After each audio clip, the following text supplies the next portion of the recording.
This is John Wells again, interviewing Andy Consoli of ABC Home Inspections. A couple of things you mentioned out here. Yes. The deck, you said, does not have flashing and is not bolted to the house. Yes, all decks should be flashed. That's metal or some type of rubber material between the deck and the house. That material prevents water and snow from entering that void between the deck and the house, which can cause wood rot and attract insects over time. This deck doesn't have flashing, so it's problematic, and it should be addressed. We also have bolts. Bolts are required. The bolts would directly attach the deck to the house to prevent it from falling. You've heard in the news many times that a deck or a porch had fallen off the house. Lack of bolts is the problem. So is that a big deal to fix this? No, it's really not. Because of the direction of these floorboards, one or two floorboards can be removed, and then the flashing can take place. Boards would be placed back. That can be done. The bolting is even more simple. Drill a hole, drive some bolts in to the ledger board. And the joist hangers on this deck are smaller than they should be. A joist hanger is rated for the floor joist. If you have a 2x10 floor joist, you buy a 2x10 joist hanger.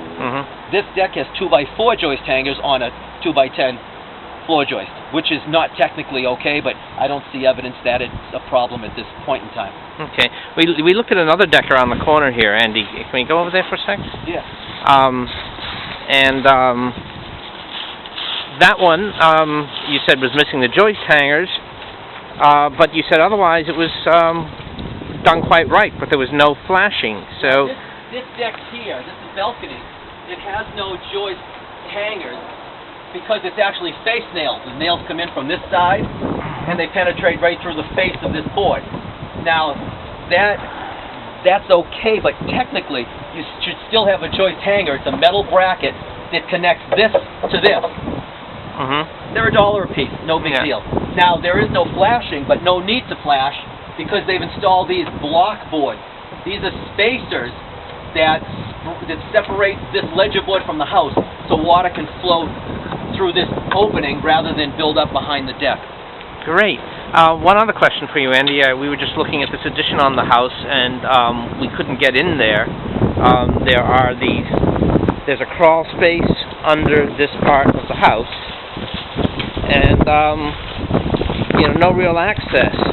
So how do you inspect that, and what did you do in this case? Yeah, what I did here is I opened up this access door, this view. It's a vented door, a vented window. I was able to look in with my flashlight, and I noticed that it is insulated.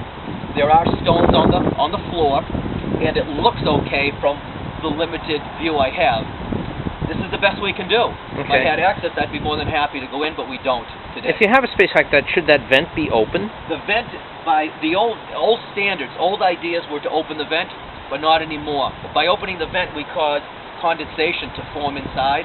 It's better to keep it closed, and it's actually best to have a dehumidifier running in the warm weather in this crawl space. Thank you, Andy.